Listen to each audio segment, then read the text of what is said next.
My father is a scholar, whereas I am a prodigy. While gathering wild vegetables on the mountain, I suddenly came upon an injured man who had lost consciousness. The man had sword-like eyebrows and starry eyes, his features strikingly handsome. Without hesitation, I struck him with a single blade, leaving him utterly lifeless. Then, humming a tune, I descended the mountain, carrying with me the century-old ginseng I had once again encountered. Alice, you're back. What did you find today? Aunt Wang sat at her doorstep, shelling sunflower seeds. The husks scattered across the ground. I carried my basket on my back. Just some wild vegetables today. Judging by the sky, it looks like rain tomorrow. So the day after, mushrooms will be ready to gather. Aunt Wang's face brightened as she stood and handed me 2 handfuls of seeds. She grinned and said to me, "You'd better head home soon. Your father's found another girl.I little one, dressed in gold and silver, quite a sight." Hearing this, I ignored everything else and hurried home in excitement. Once inside, I headed straight to the main room. Sure enough, there lay on the Kang bench a delicate girl clad in splendid garments. Her brows were slightly furrowed, her small, delicate face radiating fragility. I set down my basket,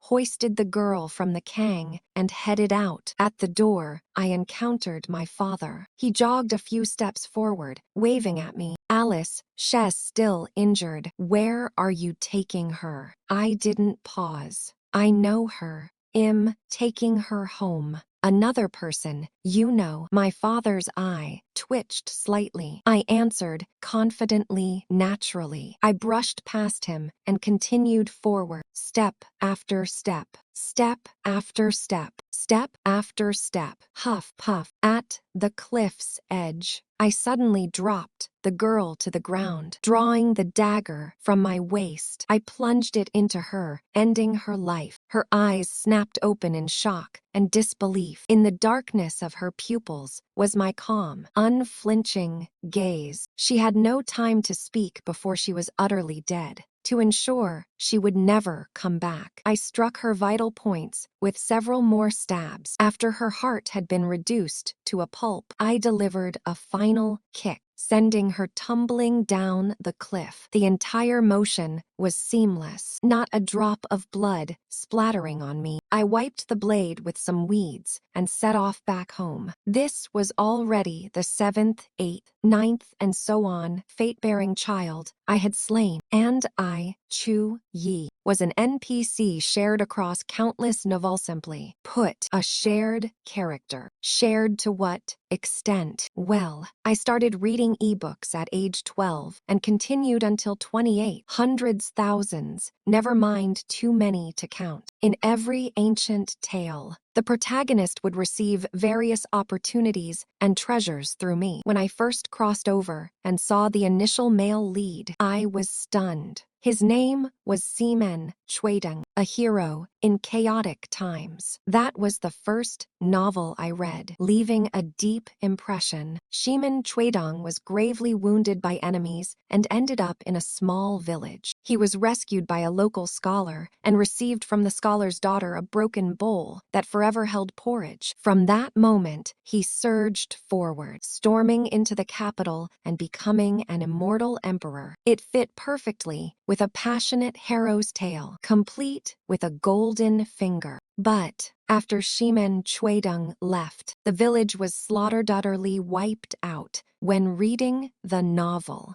I understood it was part of the plot, but when I was a villager myself, it was like thunder crashing from the heavens. Unfortunately, I was the scholar's daughter. Also, the white moonlight who died early in Seaman Chuideng's heart. Not exaggerating. I even accelerated Seaman Chuideng's uprising. However, becoming this white moonlight was quite problematic. Yet, I clearly remembered that the era and dynasty my father spoke of were nowhere near Seaman Chuideng's territory. After much consideration, I finally resolved to gamble. Taking advantage of Seaman Chuideng's grievous injuries, I decided to end him decisively. For this, I even endured 3 bolts of heavenly lightning. They struck me, scorching me on the outside, but leaving me alive inside. As for that broken bowl, after Shimen Chuedong became Shimen, extinguish light, it remained just an ordinary broken bowl. Now, I keep it at the village entrance to feed Da Huang. Sure enough, after Shimen extinguish light's death, the village was spared slaughter. Everything remained safe and sound. I thought this chapter had come to a close. Unexpectedly, half a month later, another overpowered female lead arrived. This heroine was expelled from her clan after her younger sister destroyed her inner core. During her flight, she encountered a small village. From her new friend Chu, Yethat is Meshe received a jade pendant. Within this pendant was not only a century-old elder, but also countless rare treasures. After the heroine left, the village was once again annihilated by her enemies. Yes, again, I was involved.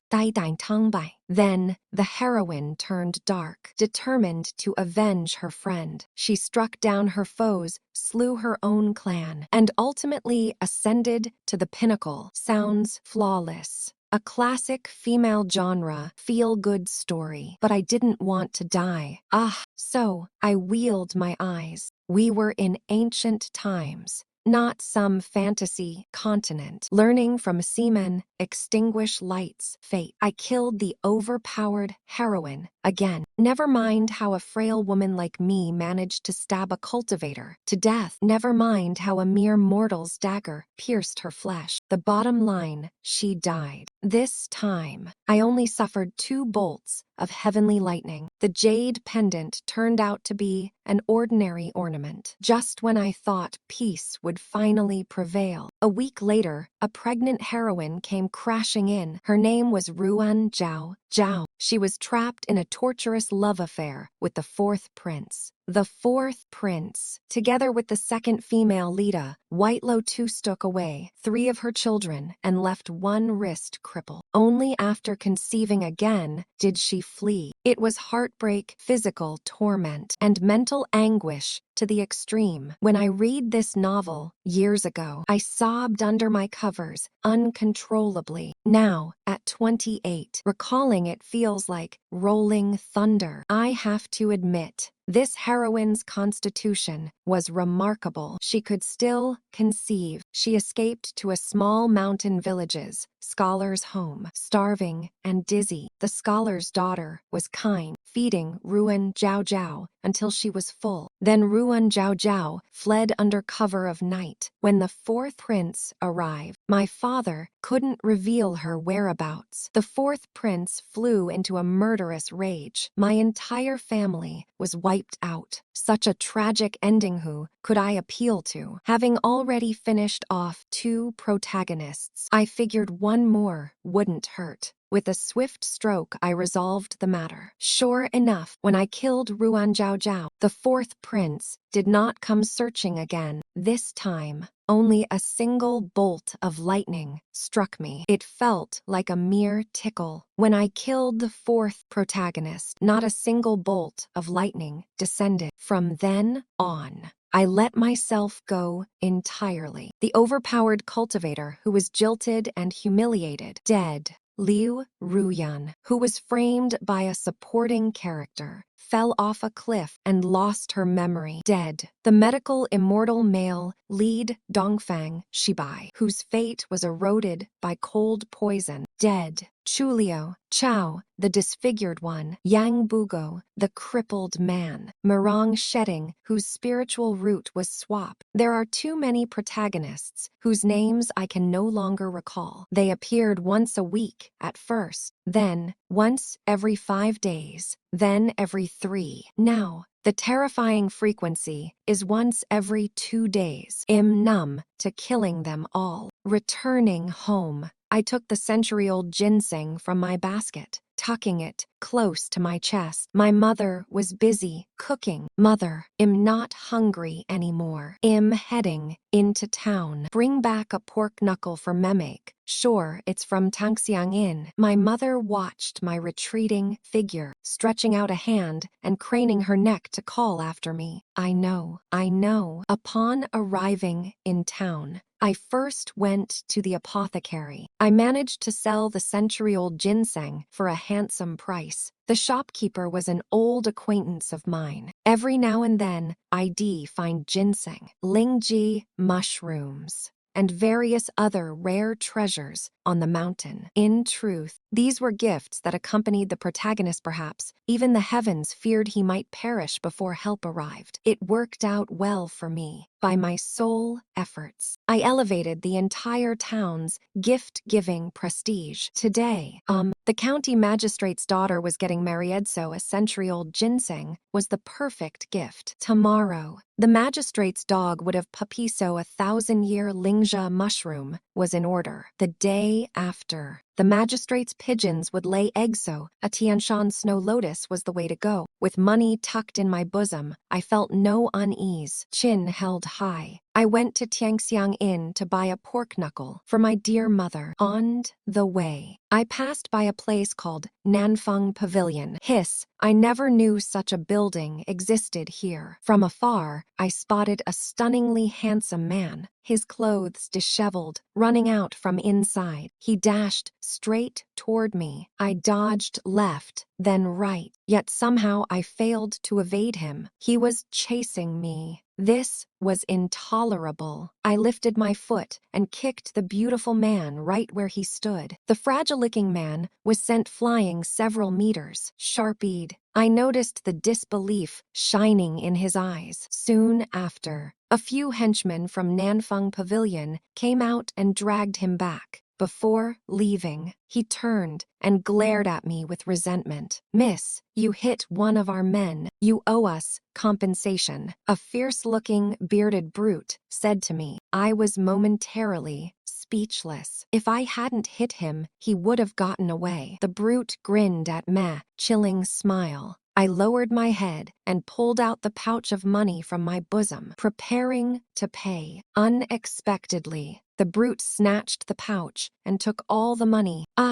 Although these ill-gotten gains always vanished under various pretenses, I still hadn't grown accustomed to it. I dashed to the entrance of Tiangxiang Inn, taking a tiny fragment of silver from under my shoe sole. I slapped it onto the counter. "1 pork knuckle to go." The cashier twitched his cheek but finally covered the silver with a cloth and pocketed it. I rushed out clutching the pork knuckle and ran home, praising my own cleverness. Inwardly, luckily, I'd hidden some money. She took off her shoes in public again, showing no sign of being a refined scholar's daughter. Exactly, just so sour and mean-spirited. As expected, yet unexpected events unfolded. That very night, I had a dream. A pale, tender little boy pouted, accusing me. "Do you know you've almost plucked me bald?" I squatted down and vigorously rubbed his small face a few times. "So adorable, so adorable. How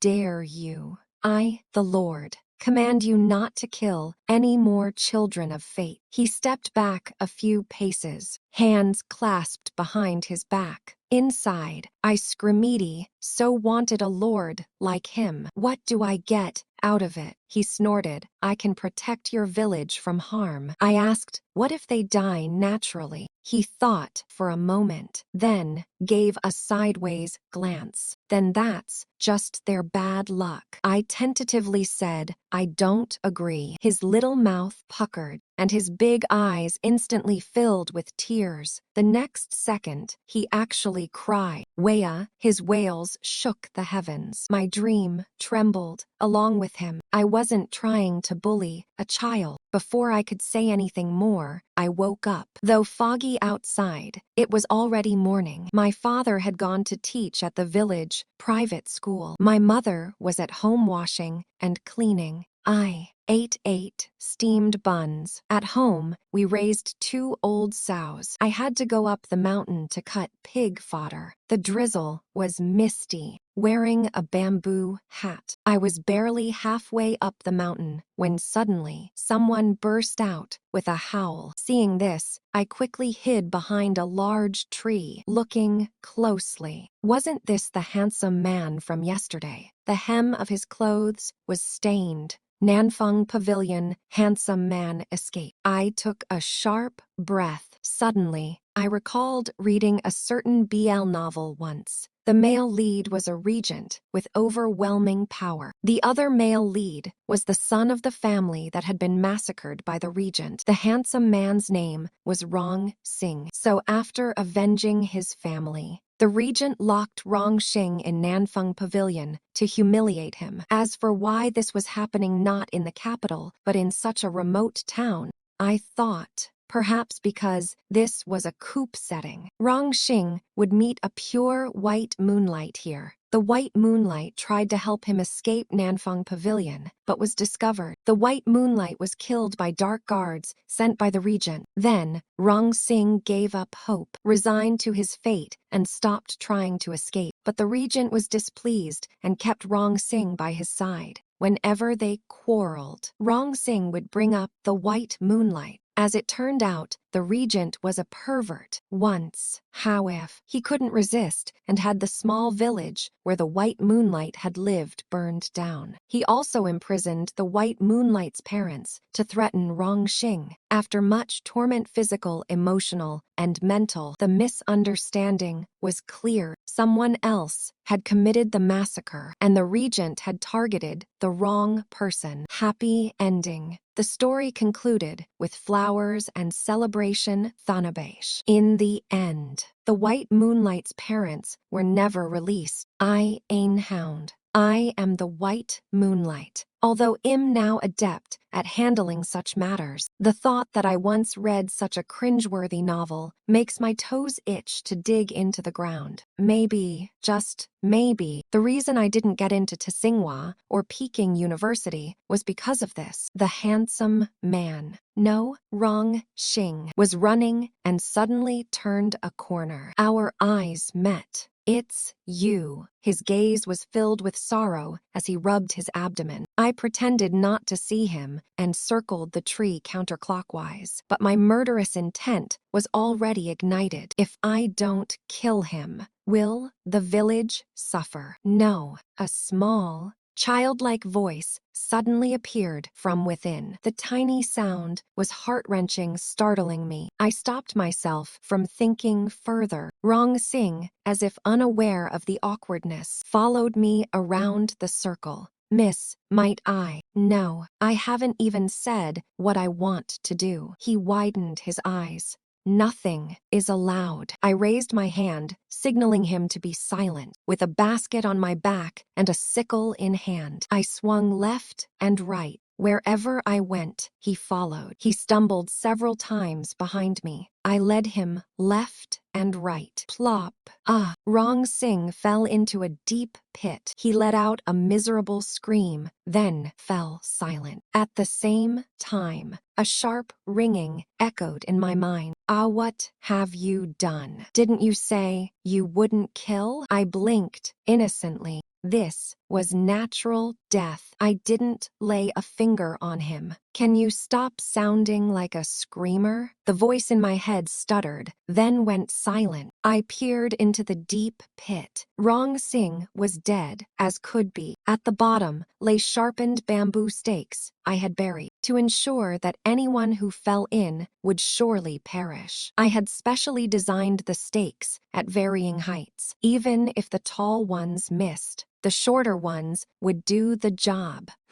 Having finished, cutting the pigweed. I made my way back home. The village lay in a profound silence. As I approached my doorstep, I was met with the sight of a group of armored men encircling my house. I quickened my pace. Within the courtyard stood a stern man wearing a crown of purple and gold. What a divine visage! Such a face could only exist within the pages of a novel. In an instant, I knew exactly who he was: the Regent Prince. In the past, whenever one protagonist perished, the other never appeared. What was different this time? I cursed inwardly. You brat, come out at once. What is the meaning of this? Don't stay silent. I know you're home. I waited a long while, but my mind remained void of any sound. Having no other choice, I turned to flee back up the mountain, planning to seize another opportunity. 2 guards stood watch at the gate, eyes sharp and predatory. One of them jogged over to report to the Regent Prince. Before I could take a few steps, I was caught and brought back. Pressed down, I knelt before the Regent Prince. My mother had already fainted from fright. My father was likely still at the private academy. So, it was you who met Rongxing yesterday and even kicked him. His voice was cold and cutting like a blade. I cautiously glanced up at his expression.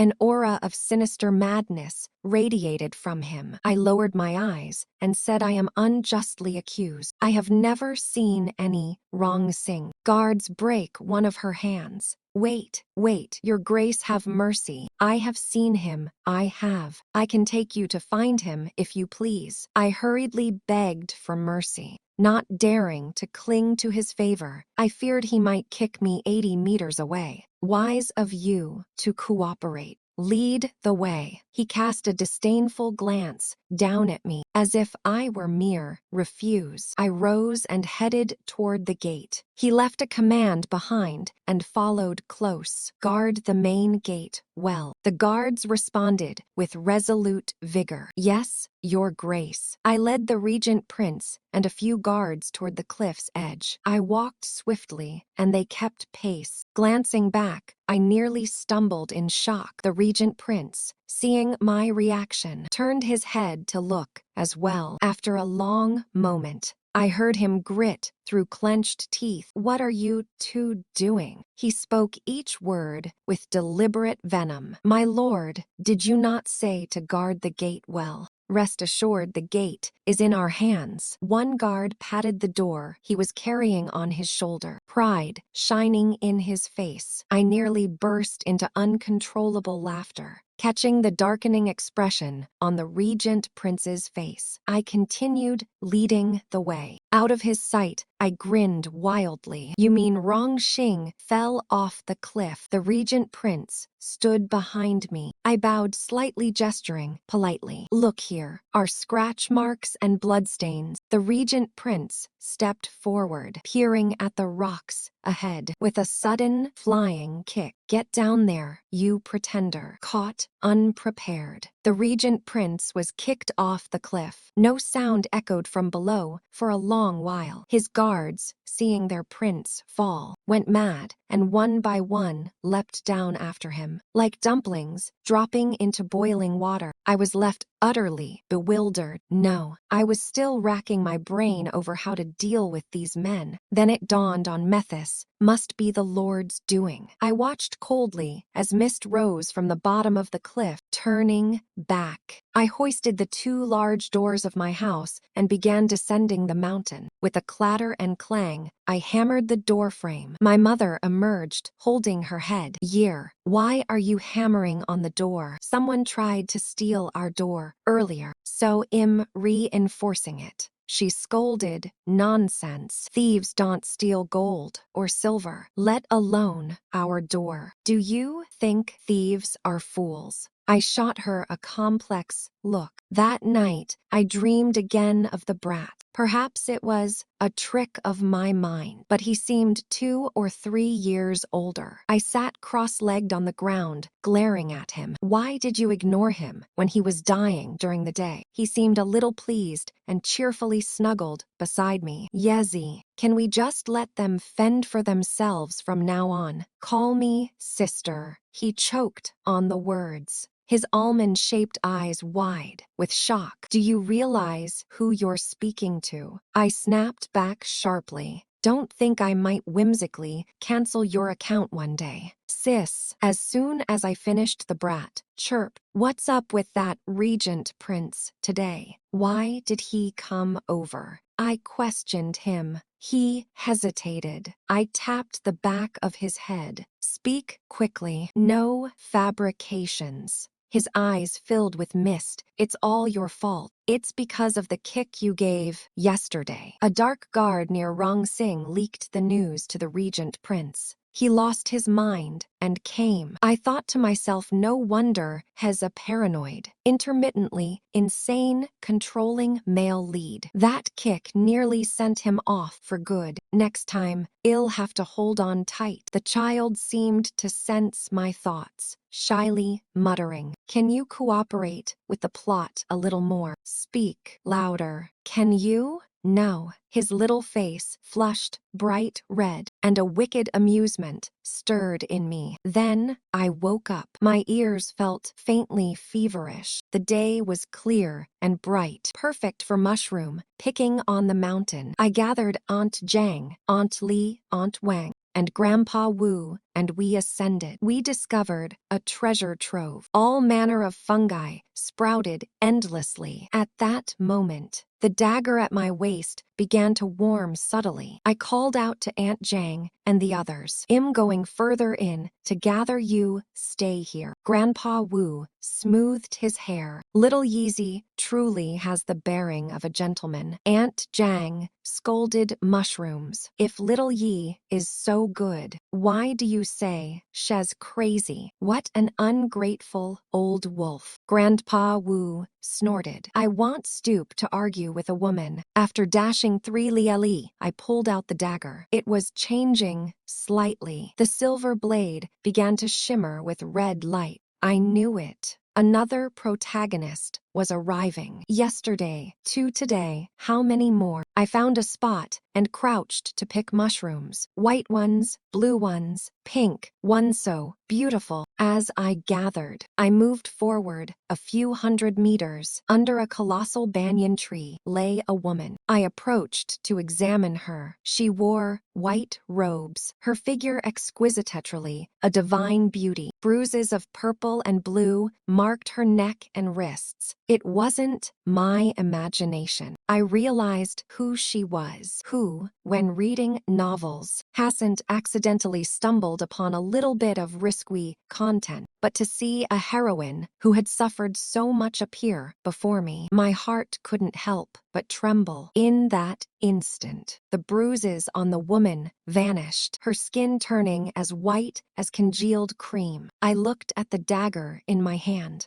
Raising it, I slashed her thigh. Withdrawing, I plunged it into the other leg. Blood splattered everywhere, staining me. Lin Mei uttered a faint moan and opened her eyes. Damn, she was truly beautiful. Stars seemed to crystallize in her gaze.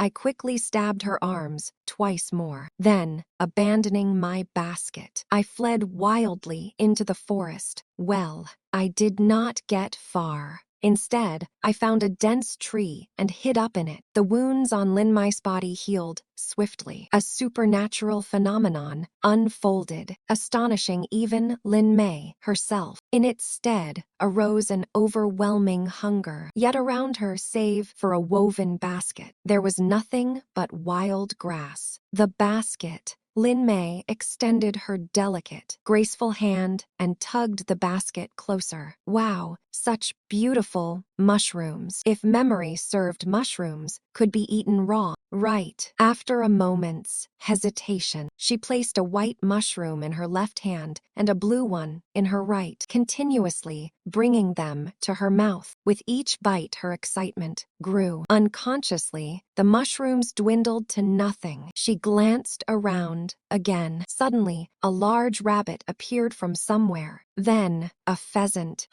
Over there was a wild boar piglet. Woohoo! Oh my terries, even a cobra. Lin Mai's hand found the dagger. Her eyes gleamed red as she lunged first at the rabbit. Don't worry, I'll be gentle. Just let me have a bite, okay? Ha ha ha. Seeing this, the pheasant charged toward Lin Mei as well. The wild boar piglet and the cobra moved simultaneously. Lin Mei grew fierce and unrestrained. Her sole focus was to satiate her hunger. After stabbing the rabbit to death with a single thrust, she swiftly severed the pheasant's head in return. By then, the wild boar had already reached her. Lin Mei licked the corner of her mouth, driving the dagger into the boar's belly. Fearing it might not be dead, she held it down and stabbed several more times. Having dealt with the 3 animals, she suddenly turned to face the retreating cobra. She tossed the dagger aside, cleaving the snake's lower half in one stroke. The serpent writhed a few times on the ground before succumbing. Lin Mai's dagger danced skillfully, skinning and removing sinews. I crouched atop a tree, eyes shining brightly, watching Lin Mai's hands rise and fall, ruthlessly and efficiently dispatching 4 depraved men. Her movements were truly nimble, a paragon of stealth and cunning. This should count as their misfortune. Right. We didn't intervene. Everything followed the storyline. I said to the young man perched on a nearby branch. He appeared about 14 or 15 years old. His gaze complex as he stared at me. His eyes made my back break out in a cold sweat. Using all 4s, I descended the tree, preparing to freshen up by the river. The lingering scent of blood on my face carried a faint hint of sweetness. A minor accidental touch story. The heroine's name is Lin Mas. There are 4 male leads, a classic combination. An emperor, a general, a prime minister, and a monk. After Lin Mei is finally forced to accept them, the story reaches its consummation. But what if the heroine lacks physical strength? Extra help to the rescue. During a spring outing, Lin Mei encounters a village girl. They become fast friends, and the village girl gifts her a dagger. Later, Lin Mei accidentally cuts her hand with the dagger, unexpectedly enhancing her constitution. However, the male leads are displeased. Who gave Lin Mei that dagger? She got hurt because of it. Thus, the general leads troops to annihilate the small mountain village.